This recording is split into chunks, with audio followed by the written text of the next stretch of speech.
हरे कृष्णा. सर्वांचं स्वागत आहे. तुम्ही सर्व गीता 18 दिवसाच्या उपक्रमामध्ये इस्कॉन मँगलोर या इस्कॉनशी इस्कॉननी सांगितलेली जी भगवद्गीता आहे त्या उपक्रमात तुम्ही आलेला आहात. आता हा जो उपक्रम आहे अंडरस्टँड गीता इन 18 डेज, हा जून 2020 मध्ये हा चालू केला. कारण त्या सुमाराला कोविड रिस्ट्रिक्शन असल्यामुळे सगळी मंदिरं बंद होती. म्हणून आपले जे टेम्पल मंदिर अध्यक्ष आहेत नामानिष्ठ प्रभूजी, त्यांनी काही त्यांच्या शिष्यांना विचारलं की आपण चालू करूया का आणि कसा प्रतिसाद येतोय ते बघूया. म्हणून ते इंग्लिश आणि हिंदी, कारण या दोन भाषा भारतभर सर्वांना समजतात. म्हणून अशा तऱ्हेने फक्त 5 टीचर्स होत्या शिकवायला आणि त्यांनी हा उपक्रम चालू केला. त्यांना वाटलं एखादा महिना चालेल, नंतर कोणी नाही येणार.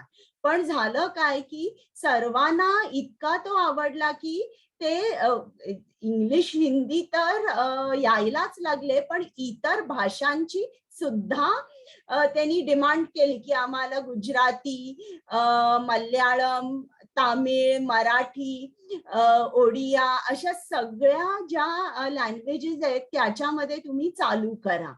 आणि त्यामुळे ऍक्च्युली मराठी जो हा आपला वर्ग आहे हा खूप उशिरा चालू झाला. आणि मला प्रेमा माताजीनी ट्रेनिंग दिलं आणि त्यांनी मला सांगितलं की तू मराठी क्लास घे. मी इंग्लिश क्लास घेत होते, पण जर माझ्या बोलण्यात जर काही थोडे इंग्लिश शब्द आले, तुम्हाला समजले नाही, तर तुम्ही चॅटमध्ये लिहा. मग आमचे को-होस्ट जे आहेत, ऍडमिन्स जे आहेत, ते तुम्हाला सांगतील काय येते. शक्यतो मी पूर्ण मराठीतच बोलते, पण चुकून एखादा शब्द आला तर. आता तुम्ही तुमचे ऑडिओ सेटिंग्स रोज चेक करा आणि आपण क्लासच्या शेवटी प्रश्न उत्तरांचा एक तुमचे काही प्रश्न असतील तर ते मी घेईन. एक सेशन असेल क्वेश्चन अँड आन्सर्सचं. आणि हा जो कोर्स आहे, हा उपक्रम जो आहे, हा तुम्हाला गीतेचा प्रत्येक श्लोक सांगितला नाही जाणार आहे. जे मुख्य श्लोक आहे तेच आम्ही घेणार आहोत, कारण 18 दिवसात संपूर्ण गीता सांगून होत नाही. तर आता मी स्क्रीन शेअर केलेली आहे. तुम्हाला सर्वांना स्क्रीन दिसत असेल. जर तुम्हाला स्क्रीन दिसत नसेल तर तुम्ही कोणाची मदत घेऊ शकता किंवा चॅटमध्ये लिहू शकता. मग आमचे को-होस्ट नाही तर ऍडमिन तुम्हाला गाईड करतील. तर ही जी गीता आहे, ही श्रील प्रभुपादांच्या भगवद्गीता जशी आहे तशी या पुस्तकावर आधारित आहे. आणि प्रथम भगवद्गीताचा अभ्यास चालू करण्या अगोदर वैष्णव शिष्टाचार आहे की ज्यांनी आपल्याला भगवद्गीता सांगितलेली आहे त्यांना नेहमी आपण प्रणाम करतो. त्याच्यामुळे तुम्ही जिकडे असाल तिकडनं श्रील प्रभुपादांना साष्टांग नमस्कार करा. आता प्रथम मी मंगलाचरण चालू करते आणि मंगलाचरण झाल्यानंतर आपला वर्ग सुरू होईल. हरे कृष्ण. ओम अज्ञानतिमिरान्धस्य ज्ञानाञ्जनशलाकया चक्षुरुन्मीलितं येन तस्मै श्रीगुरवे नमः. श्रीचैतन्यमनोभीष्टं स्थापितं येन भूतले स्वयं रूप गदामह्यं ददाति स्वपदान्तिकं. नम ओं विष्णुपादाय कृष्ण पृष्ठाय भूतले श्रीमते भक्ति वेदांत स्वामिन् इति नामिने.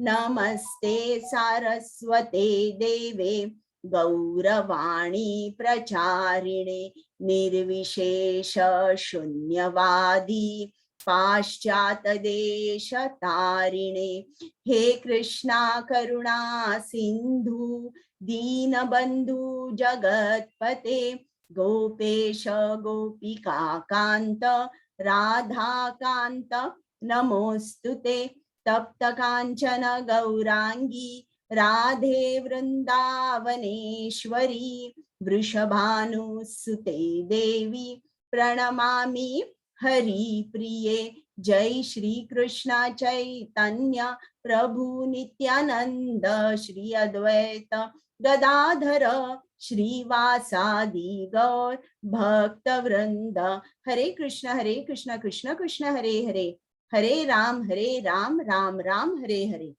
परत सर्वांचं स्वागत आहे.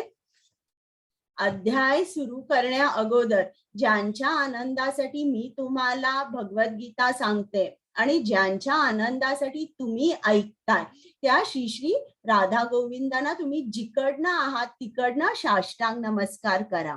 त्याचप्रमाणे कृपामूर्ती श्रील प्रभुपाद ज्यांनी आपल्यासाठी भगवद्गीता इतक्या सोप्या शब्दात लिहिली त्या श्रील प्रभुपादांना सुद्धा दंडवत प्रणाम. त्याचप्रमाणे नामानिष्ठ प्रभूजी ज्यांनी या स्लाइड्स तयार केल्या आणि प्रेमा माताजी ज्यांनी मला ट्रेनिंग केलं त्या दोघांनाही मी साष्टांग नमस्कार करते. त्याचप्रमाणे माझे को होस्ट ऍडमिन कुमुद माताजी पल्लवी माताजी आणि इतर जी आमची सगळी टेक्निकल टीम आहे त्या टीमला को होस्ट ऍडमिनना जे कीर्तन करायला येतात त्यांना मी मनापासून धन्यवाद करते आणि मग आपला अध्याय चालू करते. आता अध्याय चालू करण्या अगोदर थोडस श्रील प्रभुपादांचं जीवन जे होतं ते आपण जाणून घेऊया बरं का. श्रील प्रभुपाद कोण होते, त्यांचा जन्म कुठे झाला तर आपण थोडक्यात जाणून घेऊया. आता तुम्हाला या स्लाइड्स दिसतायत ना, तर आता ही स्लाइड जी आहे याबद्दल मी सांगणार आहे. श्रील प्रभुपादांचं बालपण कसं गेलं, त्यांचा जन्म कुठे झाला. श्रील प्रभुपादांचं नाव अभय चरण डे होतं. त्यांचा जन्म 1 सप्टेंबर 1896 या साली कलकत्त्यामध्ये झाला आणि जन्म झाल्यावर आपल्या भारतभर एक प्रथा असते की आपण बाळाची पत्रिका करायला देतो.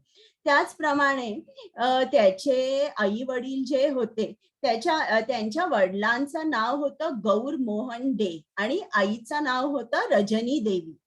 तर त्यांनी पत्रिका करायला दिली आणि ज्योतिषी नी त्यांची हे भविष्य सांगितलं आणि ते भविष्य ऐकल्यावर दोघांच्या आई वडिलांचा आनंद गगनात मावेना.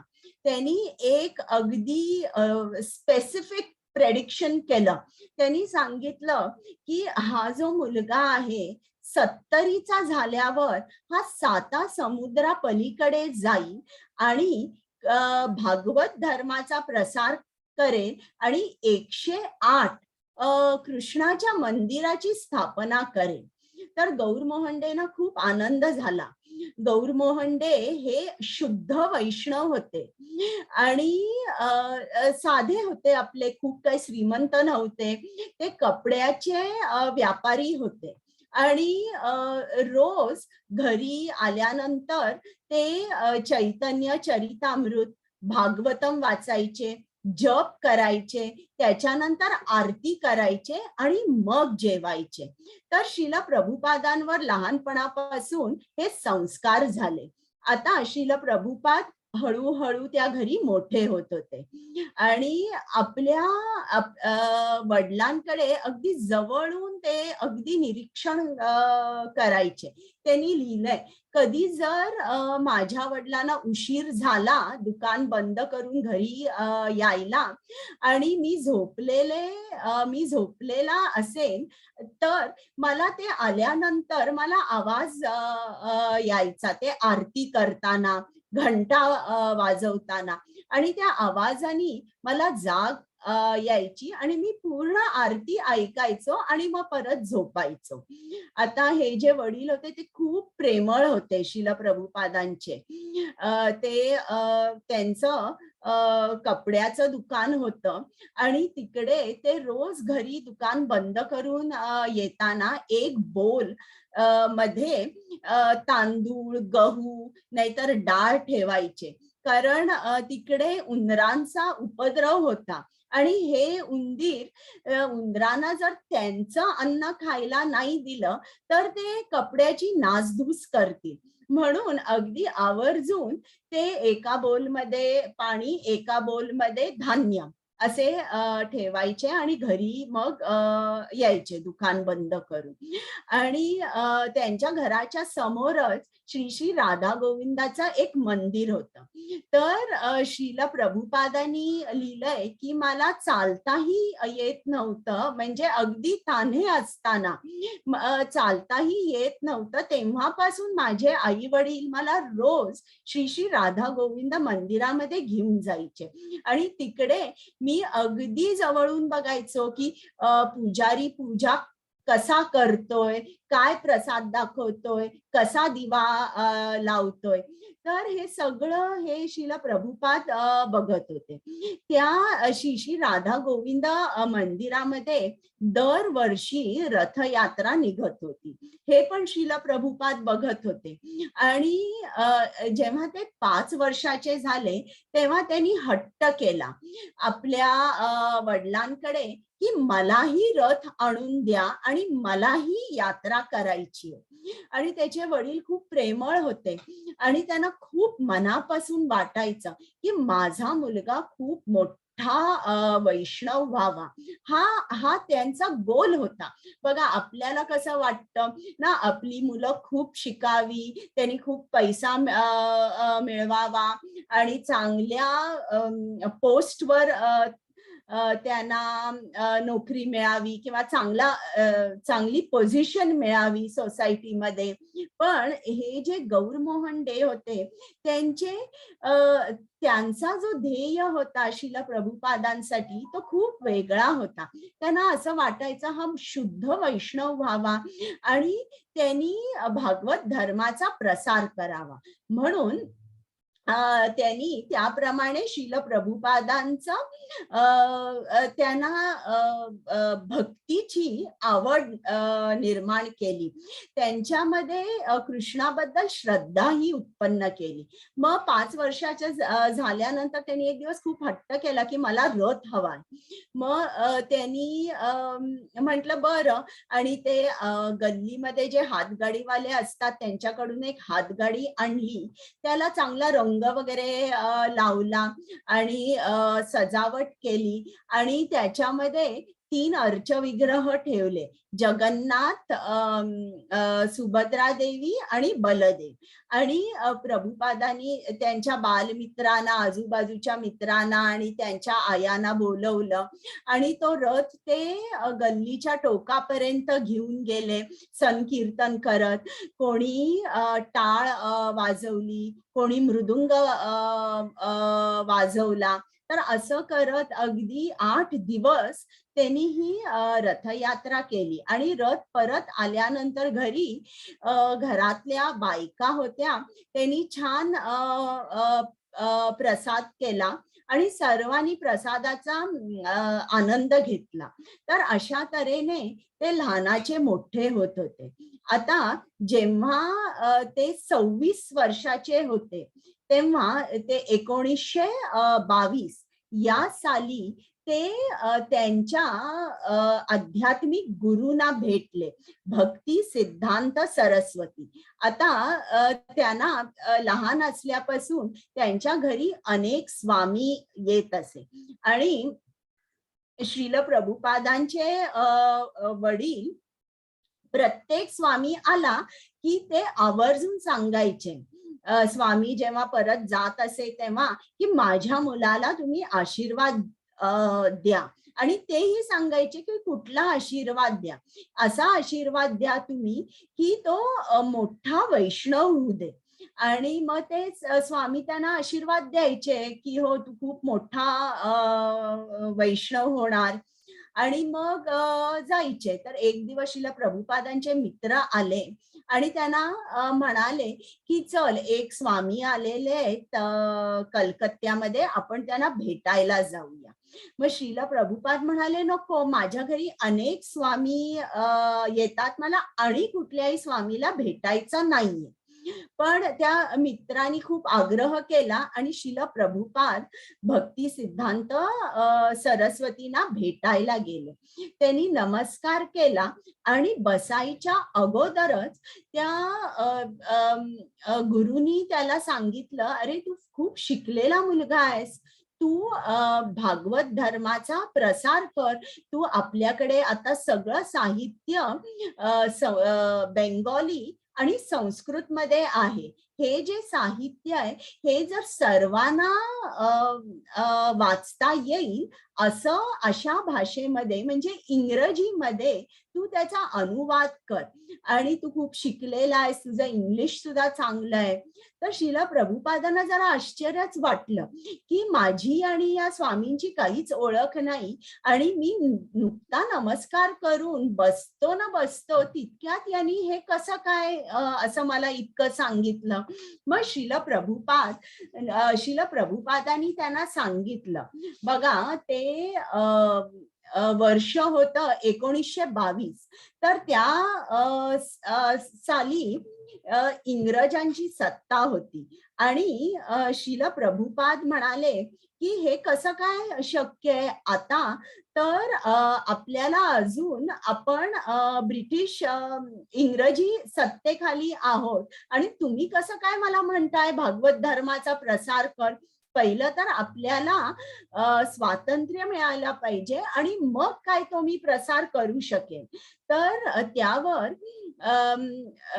भक्ती सिद्धांत सरस्वती ठाकूरांनी अ, त्यांना नीट समजावून सांगितलं, की कृष्ण भावना भावित जीवन जगण्यासाठी कुठल्याही पॉलिटिकल सिच्युएशन बदलेल, आत्ता बदलेल, उद्या उद्या दुसरी पॉलिटिकल पार्टी येईल आणि मग ती या धर्माला ती या आपला जो आपण भागवत धर्माचा प्रसार करतोय त्याला ती मान्य करेल असं नाहीये. कृष्ण भावना भावित जीवन हे सर्वांसाठी आहे आणि याच्यामध्ये ही एक इमर्जन्सी आहे आणि थांबण्याचं काहीच कारण नाही. आणि त्यांनी श्रीमद भागवतम आणि भगवद्गीतेमधले त्याला श्लोक म्हणून दाखवले आणि त्याचा अर्थ सुद्धा सांगितला, की काय कृष्णाने सांगितलंय. हे ऐकल्यानंतर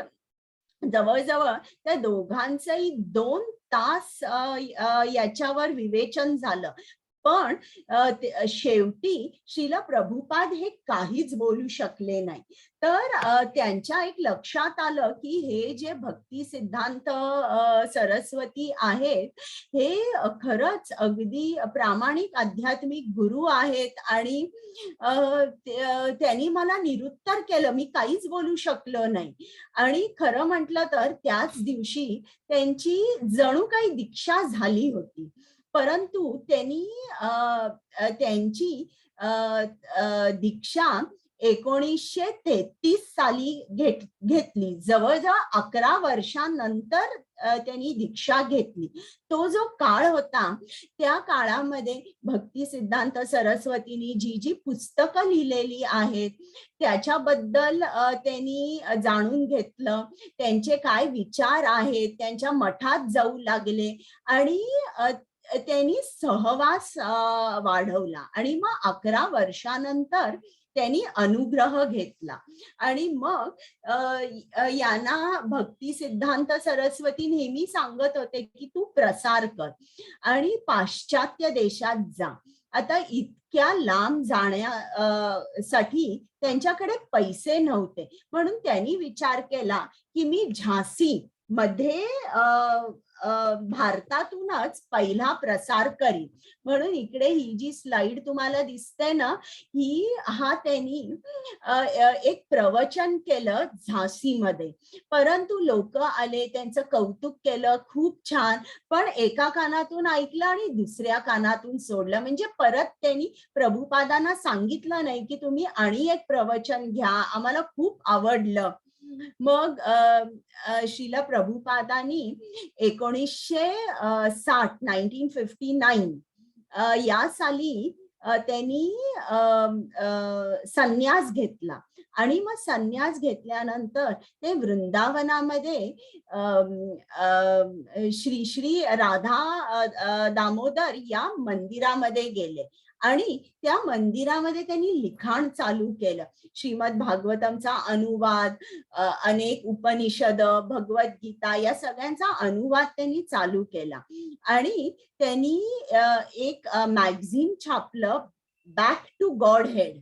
आणि हे जे मॅगझिन त्यांनी छापलं ते त्यांनी स्वतः ते सगळं लिहिलेलं जे त्यांचे आर्टिकल्स होते ते दिल्लीमध्ये एक माणूस होता ज्याची प्रिंटिंग प्रेस होती, त्याच्याकडे येऊन ते सगळे लिहिलेलं जे आहे ते त्याला द्यायचे. प्रिंटिंग झाल्यावर ते स्वतः त्याचं प्रूफ रिडिंग करायचे आणि स्वतः मॅगझिन डिस्ट्रीब्युशन सुद्धा ते करायचे.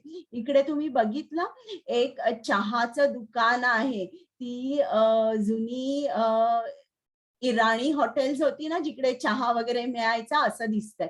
तर इकडे अशा हॉटेल्स मध्ये जाऊन रस्त्यावर उभं राहून ते स्वतः बुक डिस्ट्रीब्युशन करायचे. त्यांची जी मॅगझिन्स आहे ती लोकांना सांगायचे, तुम्ही घ्या, तुम्ही वाचा. तर असं हे ते श्रील प्रभुपादांनी लिहिलंय की मी बऱ्याचशा गोष्टी माझ्या वडिलांकडून शिकलो, पण एक गोष्ट, मुख्य गोष्ट माझ्या गुरुनी जी मला शिकवली ती म्हणजे प्रसार, की तू मॅगझिन छाप, तू पुस्तकं लिही आणि सर्व लोकांपर्यंत हे जे कृष्णाचं ज्ञान आहे, कृष्णाचा उपदेश आहे, तो तू सर्व लोकांपर्यंत पोहोचव. तर हे आपल्याला आता पुढच्या स्लाइड्सवर आपण जाऊया. मग त्यांनी अगदी मनावर घेतलं की आता आपल्याला आपल्या गुरुनी जे सांगितलंय ते आपण करायचं. आणि त्यांनी जलदूत नावाची एक जहाज होतं आणि या हे जहाज सिंधिया शिपिंग कंपनीचं होतं. आणि त्या सिंधिया शिपिंग कंपनीच्या ज्या मालकीणबाई होत्या सुमती मोरारी, त्या सुमती मोरारजींकडे प्रभुपाद गेले आणि त्यांना सांगितलं की मला अमेरिकेला जायचंय, तुमच्या जहाजावर तुम्ही मला जायला देऊ शकाल का? मग पहिल्यांदा तर सुमतीजींनी सांगितलं की नाही, तुमचं वय 70 आहे, आम्ही काही रिस्क घेऊ शकणार नाही आणि आता या वयात अमेरिकेला बोटीवरून जायचं म्हणजे धोका आहे. मग ते परत गेले आणि परत त्यांना पटवून सांगितलं की मला जायचंय आणि भागवत धर्माचा प्रसार करायचा. मग त्यांचा निर्धार बघून ते म्हणाले बरं. आणि 13 ऑगस्ट 1965 या साली जलदूत नावाच्या जहाजावरून ते अमेरिकेसाठी रवाना झाले. आता तिकडे अमेरिकेला जाणं म्हणजे आत्ताच्या युगामध्ये, जसं आत्ताच्या 20th सेंचुरीमध्ये आपण म्हणू शकू, जसं सोपं आहे तसं सोपं नव्हतं. ते जेव्हा गेले या जहाजावरून तर त्यांना 2 हार्ट अटॅक्स आले. 2 हार्ट अटॅक्स येऊन सुद्धा त्यांचा निर्धार होता की माझ्या गुरुनी जे काय सांगितलंय ते मी करून दाखवणार. आणि ते त्या जहाजावरून अमेरिकेला गेले. त्यांना 2 हार्ट अटॅक्स आल्यानंतर त्यांना स्वप्न पडलं आणि त्या स्वप्नामध्ये त्यांना असं दिसलं की कृष्ण हे जे आपलं जहाज आहे हे ओढत ओढत घेऊन चाललेलं आहे आणि त्यांनी त्यांना एक नवीन प्रेरणा मिळाली. आता ते इकडनं जलदूत वरून पहिल्यांदा बॉस्टन मध्ये उतरले आणि त्यांनी वाचलं होतं की अमेरिकामध्ये न्यूयॉर्क हे खूप मोठं शहर आहे आणि त्यांनी थोडे दिवस बॉस्टन मध्ये राहून मग ते न्यूयॉर्क मध्ये गेले. न्यूयॉर्क मध्ये त्यांनी पहिलं संकीर्तन केलं टॉम्किन्स स्क्वेअर पार्क मध्ये. ही जी स्लाइड तुम्हाला दिसते ही ती आहे आणि इकडेच आज म्हटलं तर इस्कॉनचा जन्म झाला. मग ते रोज दुपारी 2 ते 5 बसायचे, मृदुंग वाजवायचे, टाळ वाजवायचे, कृष्ण महामंत्र म्हणायचे आणि तिकडचे लोकल जे माणसं होती येता जाता हा माणूस काय म्हणतोय अशा तऱ्हेने तिकडे थांबायची आणि थांबून ऐकायची. जे काय ऐकलेलं त्यांना आवडायचं मग थोडा वेळ आणि जास्त थांबायची. असं करत करत पहिल्यांदा थोडी 2-4 मग 10, 15, 20 असं करून खूप माणसं या संकीर्तनाला यायला लागली आणि मग इस्कॉनचा जन्म झाला.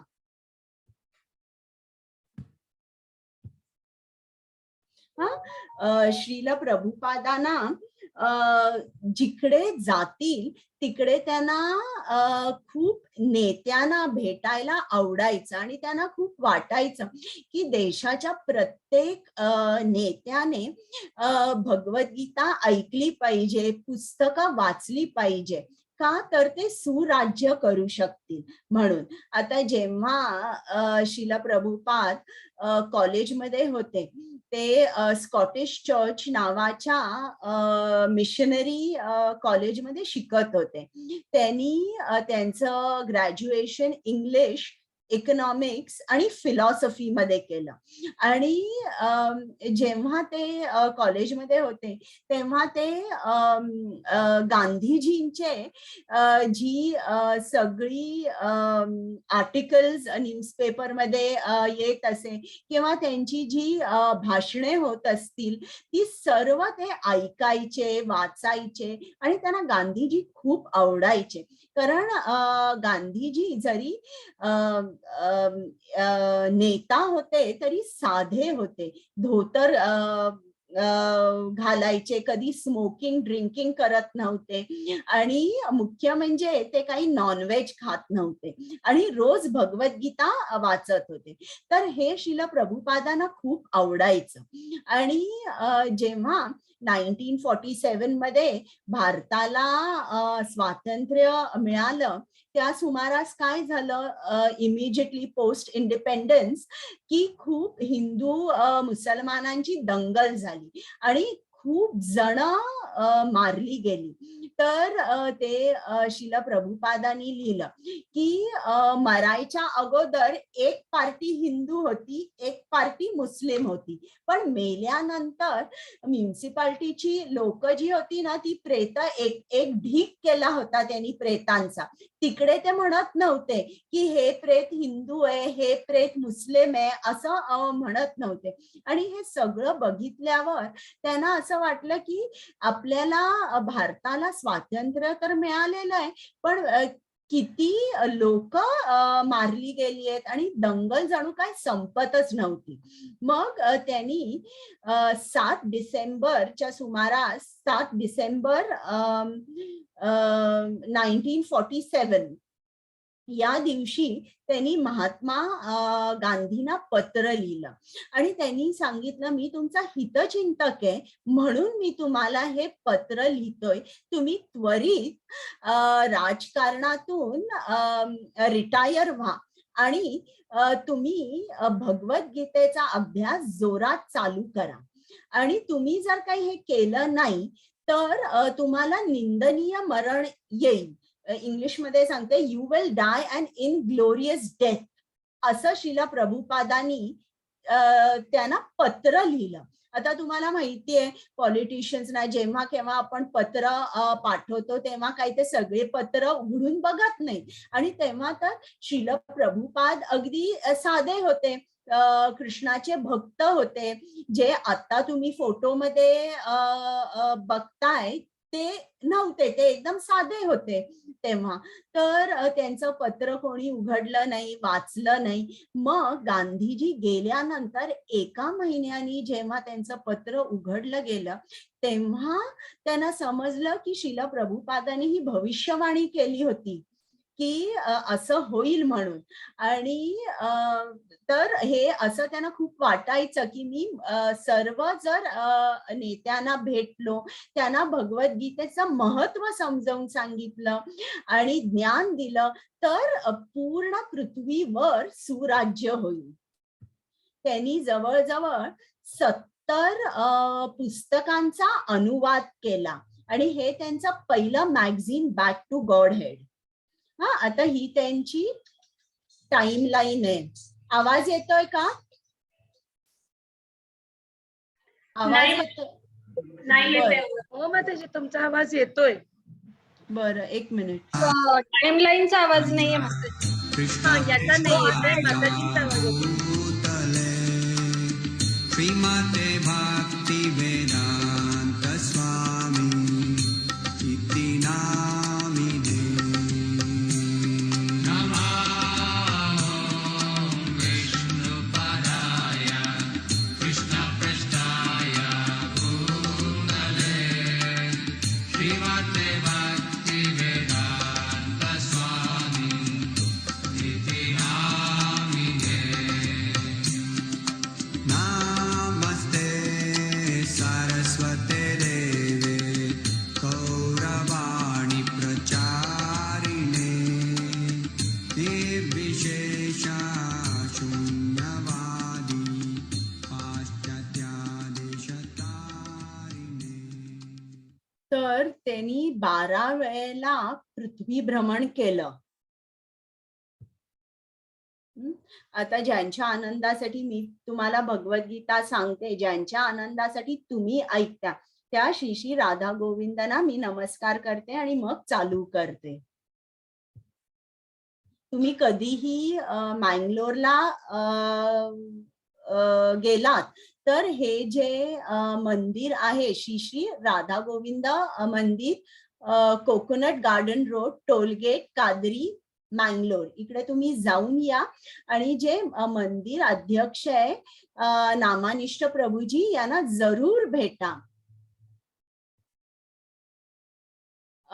पल्लवी माताजी. हरे कृष्ण माताजी. भगवद्गीता हे एक महाकाव्य आहे, ज्यामध्ये आपल्या सर्व समस्यांची उत्तरे आहेत. महात्मा गांधी हा एक आध्यात्मिक शब्दकोश मानला होता आणि हे संपूर्ण ग्रहावरील अनेक नेत्यांसाठी प्रेरणादायी पुस्तक आहे. हरे कृष्ण माताजी. तर आता तुम्हाला माहितीच आहे की महात्मा गांधी यांनी गीतेचा अभ्यास केला आणि जेव्हा ते निराश व्हायचे किंवा त्यांना यश मिळायचं नाही, तेव्हा ते भगवद्गीता वाचायचे आणि त्याच्यातून त्यांना आनंद मिळायचा आणि प्रेरणा मिळायची.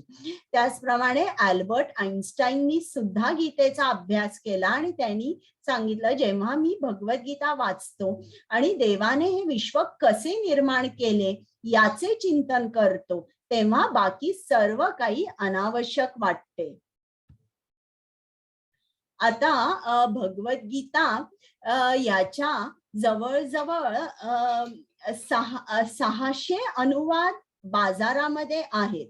मग आपण हीच भगवद्गीता का वाचायची? श्रील प्रभुपादांनी लिहिली आहे भगवद्गीता जशी आहे तशी, हीच का? याच्याबद्दल स्पेशल काय आहे?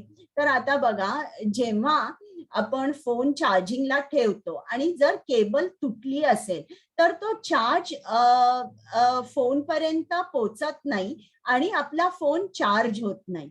त्याचप्रमाणे जर आपल्याला ज्ञान घ्यायचं असेल तर ती सुद्धा एक जणू काही केबल आहे आणि ती केबल म्हणजे काय? गुरु शिष्य परंपरा. आणि या गुरु शिष्य परंपरेचा उगम कुठून होतो किंवा सोर्स काय आहे? कृष्ण आहे. कृष्णाने हे ज्ञान ब्रह्मदेवाला दिलं, ब्रह्मदेवानी हे नारद मुनींना दिलं, त्यांनी त्यांच्या शिष्याना असं करून हे प्रभुपादांपर्यंत आलं आणि प्रभुपादांनी हे ज्ञान आपल्याला दिलं. तर हे बघा, ही जी केबल आहे ही कशी आहे, ही अखंडित आहे, कुठेही मध्ये तुटलेली नाहीये. म्हणून ते जे ज्ञान आहे ते आपल्यापर्यंत पोहोचू शकतं आणि जणू काय आपला चार्ज होतो. आणि जेव्हा आपला चार्ज होतो तेव्हा ते आपण आपल्या आचरणामध्ये ते दिसून येतं. म्हणून आपण ही जी भगवद्गीता आहे श्रील प्रभुपादांनी लिहिली आहे तीच आपण शिकायची. आणि कृष्णाने हेच ज्ञान इकडे एक हे दाखवलंय की ब्रह्मदेवाला सांगितली, पण त्यांनी आणि सुद्धा शंकर लक्ष्मी आणि 4 कुमारांना सुद्धा सांगितले. हे आपण 4थ्या अध्यायात डिटेलमध्ये शिकणार आहोत.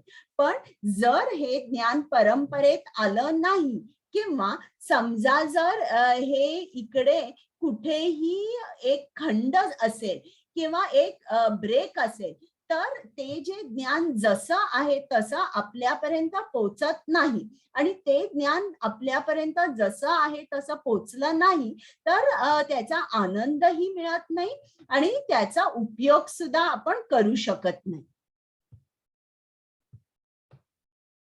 हरे कृष्ण. हरे कृष्ण माताजी. गीता हा एक विशाल ग्रंथ आहे. गीतेचा पद्धतशीर अभ्यास करण्यासाठी सुमारे 1 वर्ष लागतात. 18 दिवसात आम्ही ते करू शकत नाही. तर आम्ही कृष्ण आणि अर्जुन यांच्यातील विचारांच्या प्रवाहावर लक्ष केंद्रित करत आहोत. उद्देश एवढाच आहे की गीतेच्या सखोल अभ्यासासाठी तयार करणे. हरे कृष्ण. आता इकडे बघा, श्लोक कृष्णाने 575 श्लोक म्हटले, अर्जुनाने 83, संजयने 41 आणि धृतराष्ट्राने 1च श्लोक म्हटलेला आहे. आता भगवत गीतेमध्ये काय काय सांगितलंय आणि कशावर डिस्कशन आहे हे आपण जाणून घेऊया. तर भगवद्गीतेमध्ये 5 गोष्टींवर चर्चा केलेली आहे. आता ईश्वर, आता आपल्या हिंदू धर्मामध्ये बघा किती देव असतात, मग नेमकी कोणत्या देवाची पूजा करायची किंवा ईश्वर हे आपण कोणाला म्हणतो हे आपण ऐकणार आहोत. मग जीव म्हणजे कोण, त्याचं ईश्वराबरोबर नातं काय आहे आणि त्याचा रोल काय आहे हे आपण हे पण ऐकणार आहोत. मग प्रकृती म्हणजे काय, तिचा जीवावर कुठल्या तऱ्हेने इफेक्ट होतो किंवा जीव हा प्रकृतीच्या खाली कसा वागतो हे आपण शिकणार आहोत. मग काळ म्हणजे काय आणि कर्म आपण का करतो आणि त्याच्या पाठीमागे सुद्धा प्रकृतीचा कुठला रोल आहे हे पण आपण शिकणार आहोत. तर हे जे आहे ईश्वर, जीव, प्रकृती आणि काळ हे नित्य आहेत किंवा परमनंट, आणि कर्म जे आहे ते मात्र अनित्य आहे किंवा तात्पुरते आहे, हे पण आपण शिकणार आहोत. तर आता बघा, ईश्वर म्हणजे कोण, ईश्वर म्हणजे कृष्ण. मग कृष्ण ईश्वर का आहे हे कृष्णानेच सांगितलेलं आहे बरं का. हे प्रकृती म्हणजे काय, आता मी सांगितलं ना, तिचा इफेक्ट काय होतो जीवांवर हे आपण डिटेलमध्ये शिकणार आहोत. तर प्रकृती आपल्यावर काम करत असते आणि ती प्रकृती जी आहे ती जणू काय आपल्याला बद्ध करते आणि आपल्याला नाचवते. आणि कृष्ण कोण आहे, कृष्ण आणि प्रकृतीचं नातं काय आहे, प्रकृतीचं आणि जीवाचं नातं काय आहे हे आपण शिकणार आहोत. आता जीव कोण आहे? जीव म्हणजे फक्त माणसं नाही, तर पशु, पक्षी, इतर प्राणी, देव देवता हे सुद्धा जीव आहेत. काळ, काळाबद्दल आपण शिकणार आहोत 11व्या अध्यायात. मग कर्म, कर्म म्हणजे काय आणि कर्म केल्याने आपल्याला काय मिळतं हे आपण शिकणार आहोत. आता ऐकूया आपण भगवद्गीतेची पार्श्वभूमी. पल्लवी माताजी. येस माताजी. हरे कृष्ण. भगवद्गीतेची पार्श्वभूमी अशी आहे की अर्जुनाचा भ्रमनिरास आणि भ्रमाचे स्वरूप ही कृष्णाची मांडणी समजली पाहिजे. अर्जुनाचा गोंधळ नसता तर त्याला सोडविण्यासाठी कृष्णाला भगवद्गीता बोलण्याची गरजच उरली नसती. अर्जुन हा भगवद्गीतेचा प्रथम श्रोता असला तरी तो सर्वांच्या हितासाठी आहे. हरे कृष्ण. आता अर्जुन भ्रमित झाला होता आणि त्याला युद्ध करायचं नव्हतं. तो घाबरला होता. आता ज्याप्रमाणे एखाद्या मुलाची परीक्षा असते आणि त्याच्या हातात क्वेश्चन पेपर दिला जातो, तो पटपट सगळे प्रश्न वाचतो की मला सगळे येतायत ना. त्याचप्रमाणे अर्जुनाने सांगितलं कृष्णाला, तू माझा रथ दोन्ही सेनांच्या मध्ये ने, कारण मला निरीक्षण करायचंय असं म्हटलं. आणि मग कृष्ण रथ घेऊन गेला दोन्ही सेनांच्या मधोमध. आणि आता आपण ऐकूया भगवद्गीता. परत तुमच्या सर्वांचं स्वागत आहे. प्रत्येक प्रवास एका पायरीने सुरू होतो. गीतेच्या गूढ वादाचा प्रवास सुरू करूया. परत एकदा तुमचं स्वागत आहे इस्कॉन मँगलोर तर्फे. आता प्रथम आपण गीता महात्म्य ऐकूया. ऐकू येतोय आवाज? हो माताजी, आवाज येतो. अथ गीता महात्म्या गीता शास्त्रम् इदं पुण्यं या पठेत् प्रयतः पुमान् विष्णुपदम् अवाप्नोति भयशोकादिवर्जितः गीताध्ययनशीलस्य प्राणायामपरस्य च नैव सन्ति हि पापानि पूर्वजन्मा कृतानि च मलनिर्मोचनं पुंसा जलस्नानं दिने दिने सकृद्गीताम्भसि स्नानं संसारमलनाशनं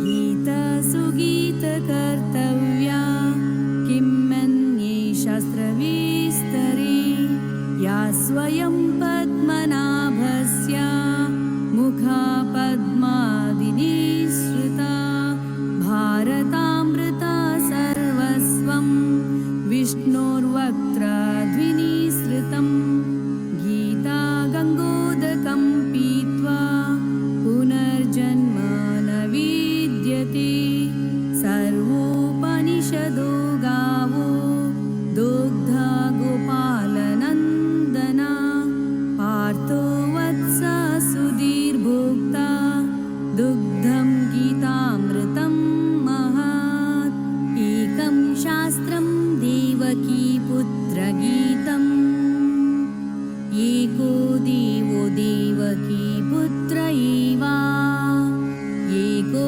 मन्त्रस्तस्य नामानि यानि कर्माप्येकं तस्य देवस्य सेवा.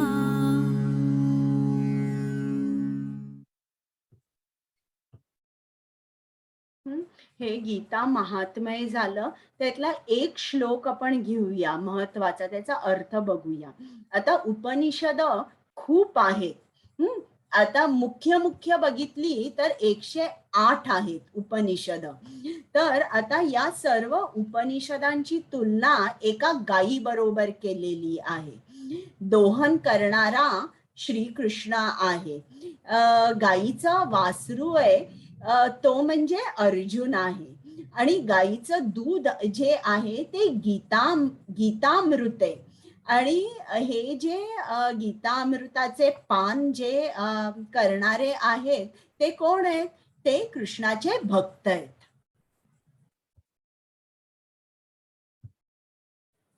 तर आता पहिला अध्याय चालू करूया. परत एकदा तुमच्या सर्वांचं स्वागत आहे आणि कृष्णाचरणी मी प्रार्थना करते की तुम्हाला सर्वांना गीतेचं ज्ञान मिळो आणि ज्ञानातून आनंद मिळो.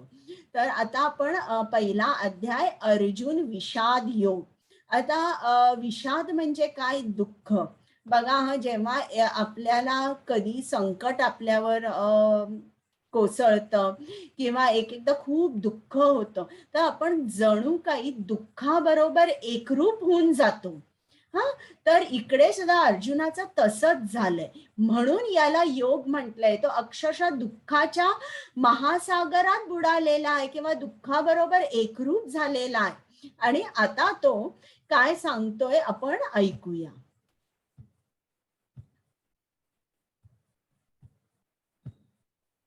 तर आता इकडे मी तुम्हाला जरा अनम्यूट करायला सांगते आणि काही प्रश्न विचारते, म्हणजे तुम्हाला सुद्धा बोलायला येईल आणि मलाही बरं वाटेल.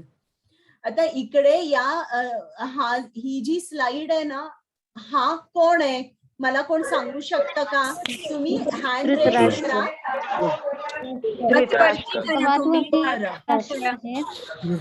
त्याच्यानंतर अर्जुन आहे आणि मी हा जो आहे हा कोण आहे? अर्जुन. आणि इकडे आहे तो दुर्योधन. बरं, आता प्रथम आपण भगवद्गीता चालू करायच्या अगोदर की भगवद्गीता शिकण्यासाठी पात्रता काय हवी? हा, तर श्रील प्रभुपादांनी सांगितलंय. मी 1 मिनिट सर्वांना परत म्यूट करते कारण बॅकग्राऊंड आवाज येतोय.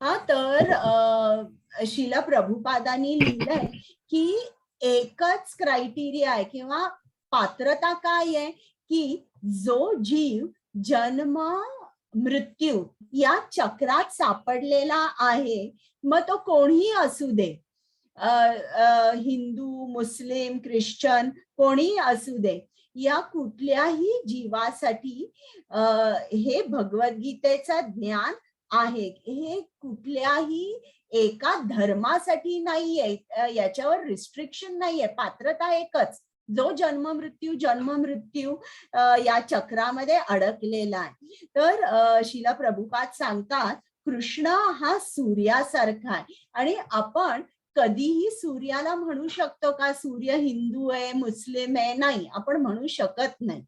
कृष्ण म्हणजे काय? कृष्णाचा अर्थ म्हणजे आकर्षण. जो सर्वांना त्याच्याकडे आकर्षित करतो तो कृष्ण. आता इकडे ही युद्धभूमी आहे. या युद्धभूमीवर प्रत्येकाची प्रतिक्रिया वेगवेगळी आहे. आता पहिला जो श्लोक आहे हा धृतराष्ट्रने म्हटलेला आहे. पण त्या अगोदर मला तुम्हाला विचारायचंय की धृतराष्ट्राच्या चेहऱ्यावरून तुम्हाला काय वाटतं? म्हणजे असं म्हणतात ना की मनामधले भाव चेहऱ्यावर उमटतात. Face is the index of the mind. तर त्याप्रमाणे तुम्ही जर बघितलं यांच्या चेहऱ्यावर तुम्हाला काय वाटतंय धृतराष्ट्राच्या चेहऱ्याकडे बघून? कोण सांगेल मला? हात वर करा, मग मी तुम्हाला चान्स देते म्हणायचा. हा, प्रशांत प्रभूजी, तुम्हाला मी अनम्यूट करायला सांगितलंय. हा, बोला. राग आणि द्वेष वाटतो. बरं, आणि कोणाला बोलायचंय? स्नेहा माताजी.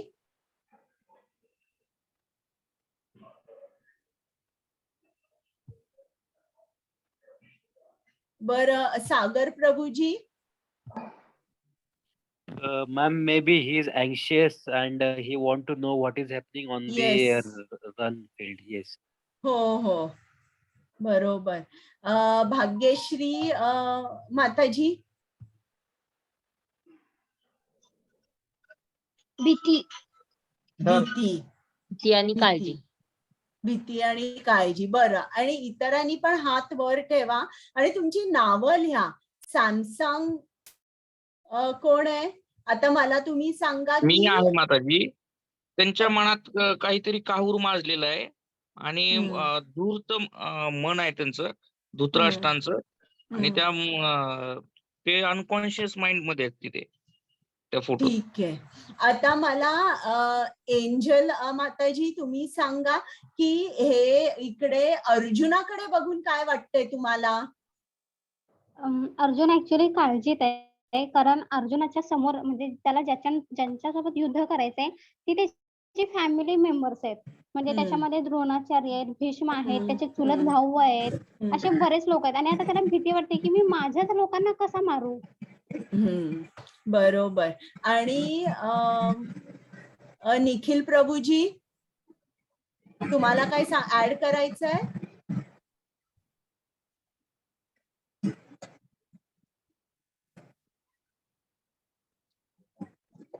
तुमचा आवाज येत नाहीये. आवाज येत नाही प्रभूजी तुमचा. हॅलो, आता हा, बोला बोला.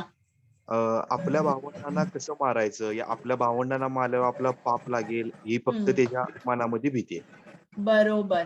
आता केशव जगताप प्रभूजी मला सांगा, दुर्योधनाकडे बघून तुम्हाला काय वाटतंय?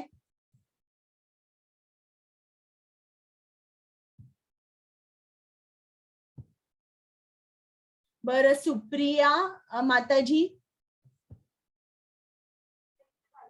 हा माताजी. दुर्योधनाकडे बघून काय वाटतंय तुम्हाला? दुर्योधनाकडे बघून तो द्वेष त्याच्या चेहऱ्यावरती दिसतो आणि कधी एकदा युद्ध संपून मी जिंकेल आणि हे सगळं जे काही आहे ते हडप करेन असा त्याचा तो द्वेष त्याच्या चेहऱ्यावरती दिसतो. बरोबर. अदिती माताजी तुम्हाला काय ऍड करायचंय?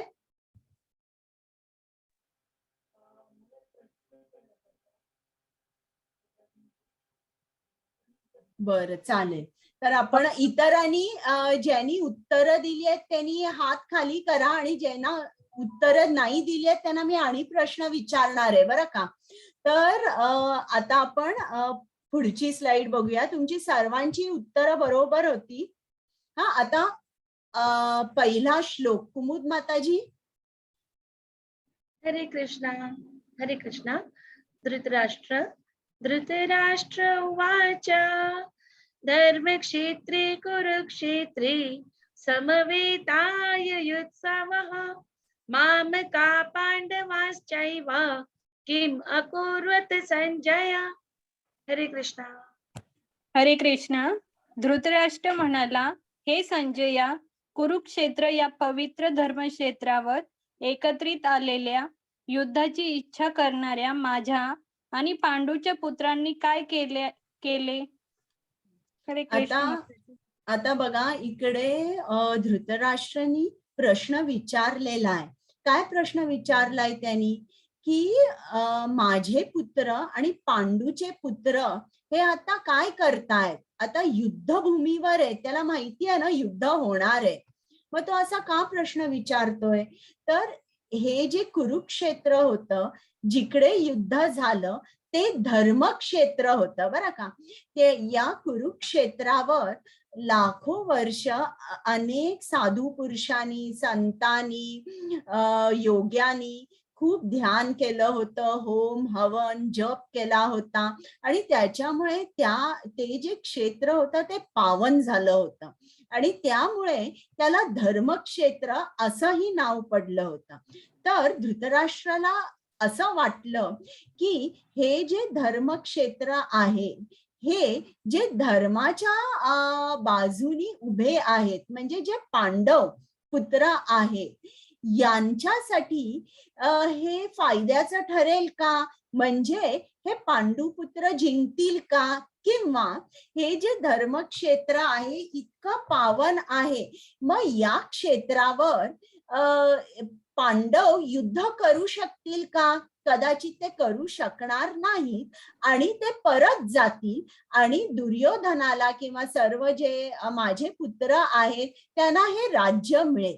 म्हणजे असा एक विचार त्याच्या मनात चालला होता की युद्ध होईल की होणार नाही, ही चिंता होती. ही चिंता त्याच्या चेहऱ्यावर दिसते की त्याला माहित नव्हतं की काय युद्ध नक्की चालू होणार आहे की नाही. आता इकडे बघा, जेव्हा माताजी, मी येते थोड्या वेळात माताजी. चालेल. आता हे बघा, हे जे दूध आहे आपल्या इकडे जेव्हा आपण नवीन घरात प्रवेश करतो, वास्तू शांत होते, तेव्हा पहिल्यांदा आपण काय करतो, गॅसवर दूध ठेवून ते ओतू जाऊ देतो. तर हे असं का करतो आपण? कारण हे एक शुभ चिन्ह आहे, शुभ मानलं गेलेलं आहे. त्याचप्रमाणे जे कुरुक्षेत्र होतं ते धर्मक्षेत्र होतं, धर्माचं क्षेत्र होतं आणि धृतराष्ट्राला वाटलं की कदाचित जे धर्माच्या बाजूने उभे आहे तेच हे युद्ध जिंकतील. आणि आता जेव्हा दूध आपण तापवतो आणि त्याच्यामध्ये लिंबू पिळतो तेव्हा काय होतं, पनीर वेगळं होतं आणि पाणी वेगळं होतं. आता हे जे धृतराष्ट्राने हेच केलं, त्याला काय त्याच्या मनामध्ये होतं की त्याला त्याच्या मुलाला राजसिंहासन मिळालं पाहिजे, म्हणून त्यांनी दोघही कुरुवंशी होते, कौरव पण आणि पांडू पण त्यांनी पांडवांना कौरव कधीच मानलं नाही. तो नेहमी त्यांना पांडुपुत्र असं त्यांनी संबोधलं.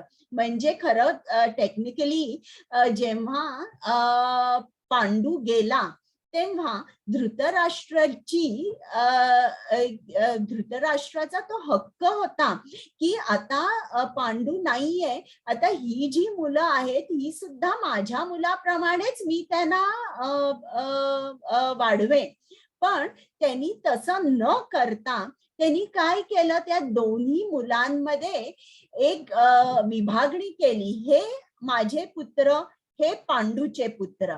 आणि त्याप्रमाणे त्यांनी सगळं राज्य केलं आणि म्हणून ते महाभारत घडलं. आणि मग आता पनीरचे जेव्हा रसगुल्ले आपण तयार करतो आणि ते रसगुल्ले जर मी तुम्हाला दिले आणि मी विचारलं तू रसगुल्ल्याचं काय केलंस, तर हा प्रश्न किती म्हणजे मूर्ख प्रश्न आहे की रसगुल्ले दिल्यावर तो माणूस रसगुल्ले खाणारच. आता इकडे कोण आहे? आता हात वर केलेत का तुम्ही की खाली केलेत परत? बरं, विठ्ठल विठ्ठल पाठक प्रभूजी, मला सांगा की इकडे कोण आहेत? दुर्योधन कोणाकडे बोलतोय सांगता येईल? अनम्यूट करा प्रभूजी. चिरागी माताजी,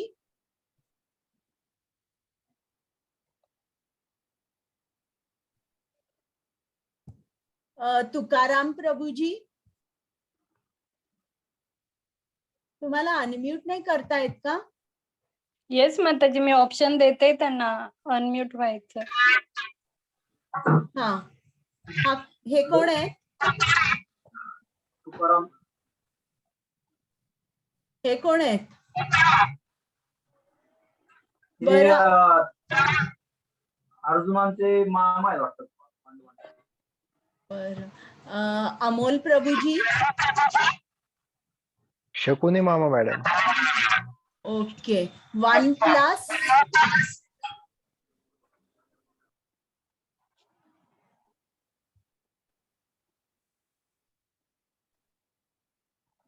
बरं, POCO सिद्धी माताजी.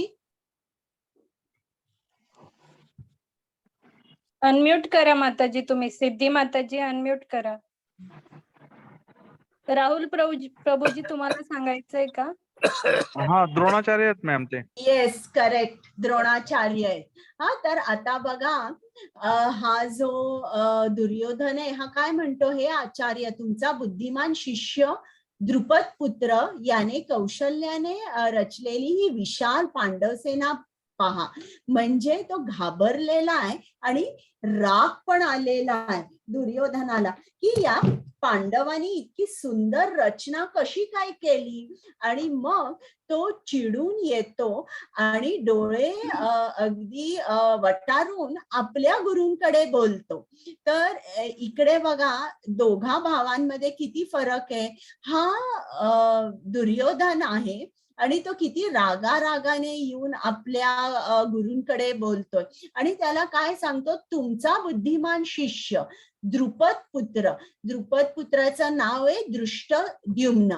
आता द्रुपद आणि द्रोणाचार्याचा 36चा आकडा होता आणि त्याच्यामुळे द्रुपदाने एक यज्ञ केलं होतं आणि त्यांनी सांगितलं होतं, म्हणजे यज्ञाचं कारण होतं की त्याला एक असा पुत्र हवा होता जो द्रोणाचार्याचा वध करू शकेल.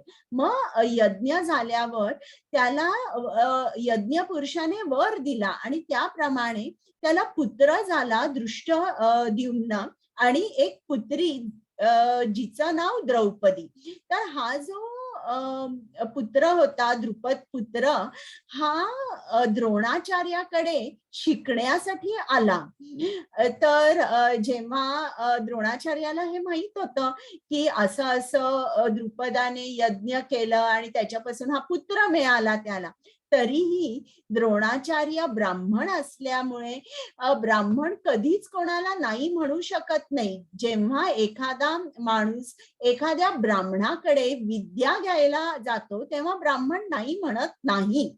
तर त्याप्रमाणे द्रोणाचार्यांनी त्याला शिष्य म्हणून स्वीकारलं आणि हे जे मिलिटरी वॉरफेअर होतं याबद्दल त्याला छान शिकवलं आणि तो खूप बुद्धिमान तर होताच पण तो एक्सपर्ट झाला त्याच्यामध्ये. आणि म्हणून दुर्योधन आपल्या गुरूंना सांगतोय, बघा तुम्ही जी बुद्धी तुमच्या शिष्याला दिली आता तीच तो तुमच्या उलट वापरणार आहे.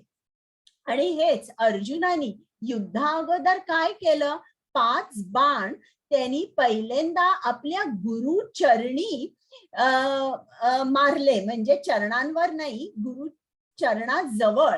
आणि जणू काही बाणाने त्यांनी आपल्या गुरूंना नमस्कार केला किंवा गुरुच्या चरणांवर अर्जुन नतमस्तक झाला आणि मग त्यांनी युद्धाचा प्रारंभ केला.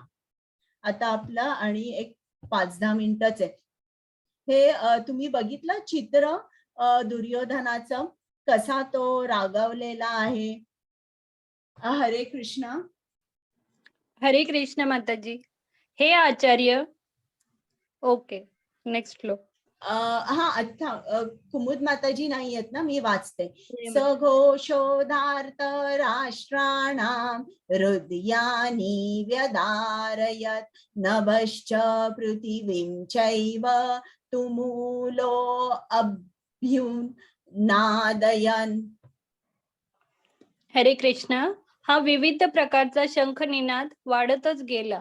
या निनादाने आकाश व पृथ्वीतल दुमदुमून गेला आणि धृतराष्ट्र पुत्रांची हृदये विदीर्ण झाली. हरे कृष्ण माताजी. आता जेव्हा शंखनाद झाला तेव्हा काय झालं, हे कौरव सगळे घाबरले. जे अधर्माच्या पक्षात होते त्यांची हृदये विदीर्ण झाली. आता मी तुम्हाला प्रश्न विचारते, हात वर आहेत का तुमचे? बरं, आता ऋतुजा माताजी मी तुम्हाला प्रश्न विचारते, सांगा. समजा जर खूप माणसं चाललेली आहेत आणि एक त्याच्यामध्ये चोर आहे आणि पोलिसाच्या गाडीचा आवाज ऐकू आला, तर त्या चोराला काय वाटेल? अनम्यूट करा माताजी. ऋतुजा ते माताजी. मला पकडायला आले कसं वाटत, त्याच्या मनात आणि भीती येईल. कदाचित ते तिकडनं चालले असतील ते चोराला पकडायला आले नसतील, पण तो चोर जो आहे तो खूप घाबरून जाईल. घाबरेल. पण इतर जी लोक आहेत ज्यांनी चोरी केलेली नाही ते घाबरणार नाही. त्याचप्रमाणे इकडे सुद्धा जे अधर्माच्या पक्षात होते त्यांची हृदये विदीर्ण झाली. आणि हृदये विदीर्ण झाली म्हणजे काय, ते इतके घाबरले. आणि आता असं म्हणतात ना इंग्लिशमध्ये, battle lost in the mind can never B one on the field. म्हणजे तुम्ही इतके घाबरले की आता ते युद्ध सोडा, म्हणजे युद्धावर उभं राहणं सुद्धा मुश्किल आहे युद्धभूमीवर. म्हणजे इतकं त्यांचं हे आलेलं आहे, इतकं हे डिस्क्रिप्शन आलेलं आहे, हृदये विदीर्ण झाली. तर आता आपण पुढे जाऊन बघूया की काही चिन्हे होती, जी शुभ चिन्हे होती, ज्याच्यामुळे आपल्याला असं समजतं की पांडव हे युद्ध जिंकणार आहे. बरं का. आता आमचा प्रत्येक अध्याय झाल्यानंतर क्विज असते आणि क्विज मध्ये एक 10 प्रश्न असतात. त्याच्यामध्ये नेहमी हा एखादा प्रश्न असतो की हे जे पांडव युद्ध जिंकले, तर अगोदर ती शुभचिन्हे कुठली होती ज्यांनी आपल्याला समजतं की हे पांडवच युद्ध जिंकणार आहे. पहिली गोष्ट म्हणजे जे युद्ध झालं ते धर्मक्षेत्र होतं. अर्जुनाला जो रथ दिला होता तो अग्निदेवानी दिला होता आणि त्याला आशीर्वाद होता की तो नेहमीच विजयी होईल. मग कपिध्वज, अर्जुनाच्या रथावर हनुमान आरूढ होता. आता हनुमानाने प्रभू रामचंद्रांना मदत केली होती आणि रावणाविरुद्ध प्रभू रामचंद्र युद्ध जिंकले होते. तर एक वैष्णव शिष्टाचार आहे. म्हणजे आता बघा, लहान मुलं जेव्हा परीक्षेला जातात तेव्हा घरी आपल्या आई वडिलांना, मोठ्यांना नमस्कार करतात, किंवा एखाद्या मोठा प्रोजेक्ट असेल ते करायचं असेल तर मुलं आपल्या आई वडिलांना नमस्कार करतात आणि मग जातात. त्याचप्रमाणे अर्जुनाने सुद्धा हनुमानांचे आशीर्वाद घेतले आणि त्यांना विनंती केली की तुम्ही माझं मार्गदर्शन करा. मी आता कृष्णाच्या पक्षाने उभा आहे आणि ज्याप्रमाणे तुम्ही प्रभू रामचंद्रांना युद्ध जिंकून दिलं, मलाही तोच आशीर्वाद द्या की मी कृष्णासाठी हे युद्ध जिंकेन. तर हा एक वैष्णव शिष्टाचार आहे की आपले ज्यांनी म्हणजे हनुमानाने प्रभू रामचंद्रांना मदत करून युद्ध जिंकलं होतं आणि आज अर्जुन सुद्धा कृष्णाच्या पक्षात उभा आहे, तर आपल्या वडील लोकांचे आशीर्वाद घेऊन मग युद्धाला जायचं. मग शंखनाद मी तुम्हाला सांगितला. गांडीव धनुष्य अर्जुनाला शंकराने दिला होता आणि त्या गांडीवाला सुद्धा आशीर्वाद होता की याचा नेम कधीच चुकणार नाही. त्यक्त जीविता, हे दुर्योधनाने द्रोणाचार्यांना सांगितलं की पांडव सेना जरी विशाल असेल तरी माझ्या सेनेमध्ये असे सगळे महारथी आहेत, असे सगळे सैनिक आहेत जे त्यांचा जीव माझ्यासाठी त्याग करायला तयार आहेत, म्हणजे ते प्राण द्यायला तयार आहेत. तर हे जे काय तो बोलला तो एक अपशकुन होता. तो असं नाही बोलला की हे सगळे पांडव सेनेला मारतील, नाही. तो म्हणाले सगळे प्राण द्यायला तयार आहेत. मग मोक्षदा एकादशी, ज्या दिवशी युद्धाचा आरंभ झाला तो दिवस मोक्षदा एकादशीचा होता. आणि जिकडे जिकडे कृष्ण असतो तिकडे तिकडे त्याच्या बरोबर भाग्यलक्ष्मी असते. आणि ऋषिकेश, जिकडे जिकडे कृष्ण असतो तिकडे तिकडे निश्चितच विजय असतो. आता इकडे कृष्णाचं नाव सांगितलेलं आहे ऋषिकेश, कारण ऋषी म्हणजे इंद्रिय आणि ईश म्हणजे स्वामी, जो सर्व इंद्रियांचा स्वामी आहे. आणि युद्ध करताना तुम्हाला तुमची इंद्रिय कशी लागतात, एकदम फोकस्ड लागतात. तुम्हाला कानानी ऐकावं लागतं, डोळ्यांनी बघावं लागतं आणि हातानी बाण चालवावे लागतात. एक जरी तुम्हाला 1-2 सेकंदात जरी तुमचं कॅल्क्युलेशन मध्ये चूक झाली म्हणजे मरण युद्धभूमीवर. तर म्हणून इकडे ऋषिकेश म्हटले, जो इंद्रियांचा स्वामी अर्जुनाच्या पक्षात आहे, म्हणजे अर्जुनाची सगळी जी इंद्रिय त्याच्यावर पूर्ण कंट्रोल कृष्णाचा आहे, किंवा पूर्ण पांडव सेनेची जी इंद्रिय आहेत त्या सर्वांच्या इंद्रियांवर कृष्ण आता कंट्रोल करणार आहे.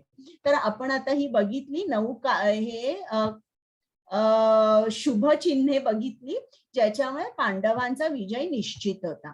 आता अर्जुन म्हणाला मी युद्ध करणार नाही आणि त्यांनी कारण सांगितली. ही कारणही महत्वाची आहेत, ही क्विज मध्ये विचारतात. तर पहिलं कारण त्यांनी सांगितलं करुणा. ही सगळी जी माणसं आहेत शत्रू सेनेमध्ये उभी आहेत ती सर्व माणसे माझे स्वजन आहेत, माझे मामा आहेत, आजोबा आहेत, भाऊ आहेत, माझे सासरे आहेत, हे सगळे माझे स्वजन आहेत, माझे नातेवाईक आहेत. त्यांच्याबद्दल मला करुणा आहे, मी काय त्यांना मारू शकणार नाही, मग आनंद नाही. मग अर्जुन काय म्हणतो, अरे या सर्वांना मारून मला आनंद मिळणार आहे का? आता मी तुम्हाला एक प्रश्न विचारते. आता आपल्याला समजा जर एक मोठं अवॉर्ड मिळालं किंवा एखाद्या मुलाला एक प्राइज मिळालं तर आपण काय करतो? तुम्ही मला सांगा. आनंद आपण कसा व्यक्त करतो, काय करतो? योगेश प्रभूजी.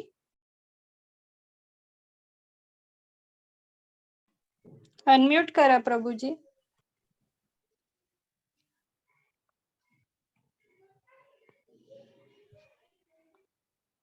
बरं एंजल, हा बोला प्रभूजी. सांगा योगेश प्रभूजी.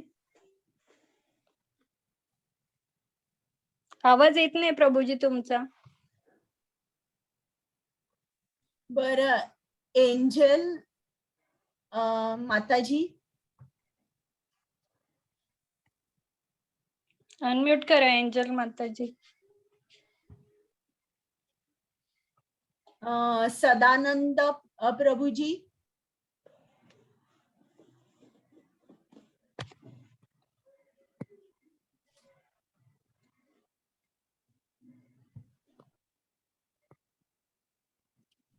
अश्विनी माताजी. बोला.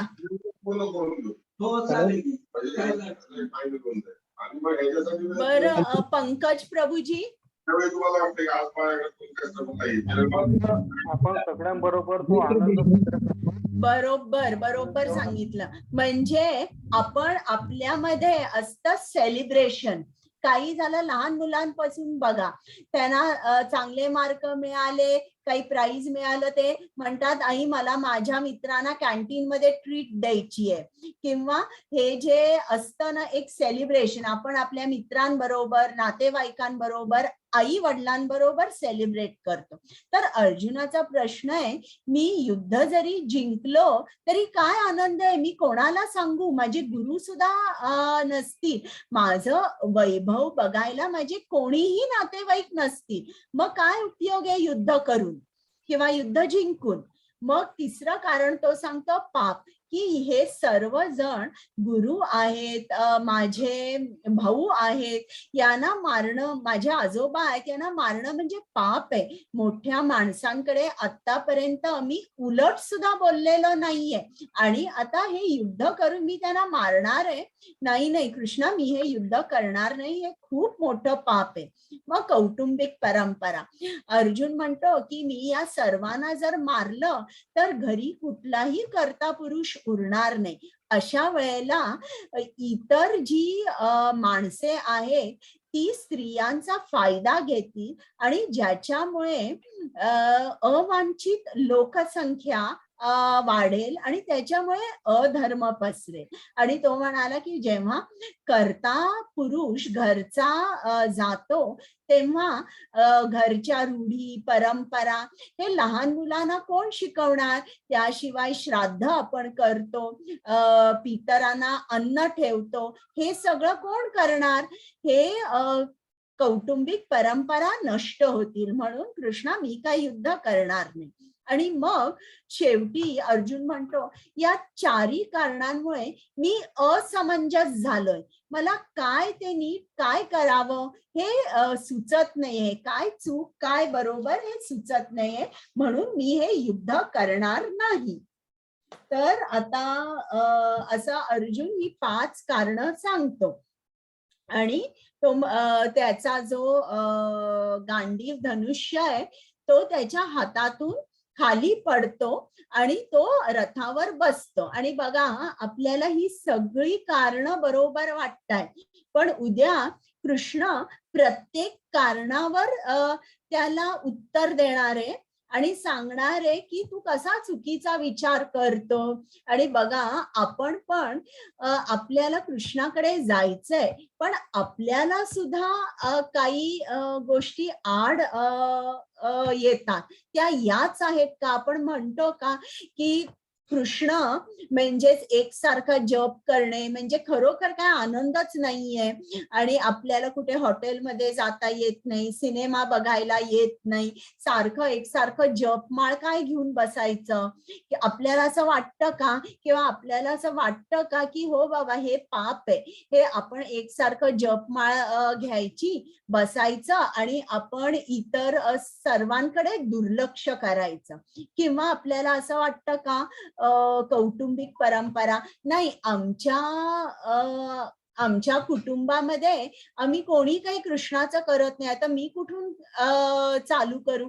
आमच्याकडे आम्ही गणपतीचं करतो, देवीचं करतो, मग ही आमच्या कुटुंबामध्ये ही परंपरा आहे. आणि या काही कारणांमुळे आपण पण असमंजस होतो की नक्की आपण कुठल्या देवाकडे जायचंय, कोणाचा जप करायचंय, आपल्यालाही समजत नाही. तर आजचा अध्याय झालेला आहे आणि आज आपल्याला काय आपण केलंय, एक छोटासा रिकॅप घेऊया. धृतराष्ट्राची चौकशी असते पहिल्याच श्लोकामध्ये की माझे पुत्र आणि पांडूचे पुत्र काय करताय.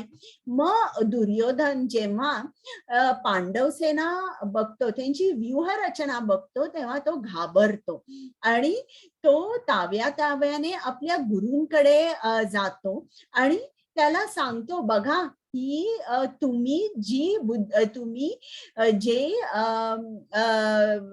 तुमच्या शिष्याला, द्रुपद पुत्राला जे काही शिकवलंय, आज तीच बुद्धी तुमच्या उलट तो वापरणार आहे. मग शंखनादाबद्दल मी सांगितलं. मग अर्जुनाने जेव्हा कौरव सेनेचे निरीक्षण केले तेव्हा गांडीव त्याच्या हातातून गळून पडला आणि मग अर्जुनाने आपलं मन मोकळं केलं आणि स्पष्टपणे कृष्णाला सांगितलं की मला युद्ध करायचं नाहीये, आणि सगळी कारणं त्यांनी कृष्णा पुढे मांडली. तर आता आपला अध्याय झालेला आहे. तुम्हाला काही प्रश्न आहेत का? माताजी रेकॉर्डिंग स्टॉप करता. हा, ओके, थँक्यू. सर्वजण हळूहळू सर्वांचे